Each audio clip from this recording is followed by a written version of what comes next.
Մայիսի 7-ից 10-ը Չինաստանի նախագահը պաշտոնական այցով կայցելի Ռուսաստան եւ կմասնակցի հաղթանակի 80-ամյակին նվիրված հանդիսավոր միջոցառումներին։ Ռուսաստանի եւ Չինաստանի առաջնորդները կստորագրեն մի շարք երկկողմ փաստաթղթեր։ Մոսկվայի փողոցներից մեկում գտնվող բազմահարկ շենքերից մեկում պայթյունի պատճառը կենցաղային գազն է։ Երկու բնակարան հրդեհվել է, փլուզվել են 8-րդ եւ 9-րդ հարկերի միջև ընկած ծածկերը։ Հաստատված տվյալներով 2 մարդ մահացել է, 18 տուժել։ Իրանում կրկին խոշոր հրդեհ է բռնկվել, այս անգամ էլ Մաշհադ քաղաքում մոտոցիկլների արտադրության գործարանում։ Ականատեսները հայտնում են, որ հրդեհ է բռնկվել նաև Ղոմ քաղաքի արդյունաբերական գոտում։ Հրդեհներից առաջ պայթյուններ են որոտացել։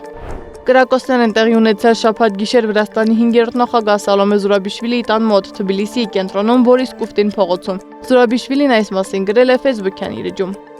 Տղամարդը Ստամբուլում բռունցքով հարվածել է Թուրքիայի ամենամեծ ընդդիմադիր ուժի Ժողովրդահանրապետական կուսակցության առաջնորդ Օզգյուր Օզելին։ Դեպքը տեղի է ունեցել կուսակիցների հետ հանդիպումից հետո, հարձակման պատճառը հայտնի չէ։ Տղամարդը ձերբակալվել է։ Թուրքական ընդդիմության առաջնորդի վրա հարձակված տղամարդն ավելի վաղ ցմահազատազրկման էր դատապարտվել իր երեխաներին սպանելու համար, սակայն վաղաժամկետ ազատ էր արձակվել, հայտնել է երկրի արդարադատության նախարարը։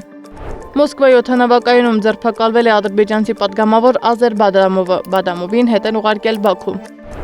Վիետնամում ցուցադրվել է 10,000 անօդաչուի կիրառմամբ լուսային շոու, որը Գինեսի ռեկորդ է սահմանել օգտագործված անօդաչուների քանակով։ Եմենի հուսիների կողմից արձակված բալիստիկ հրթիռը ուղիղ հարվածով խոցել է Թել Ավիվի Բեն Գուրիոն միջազգային օդանավակայանը։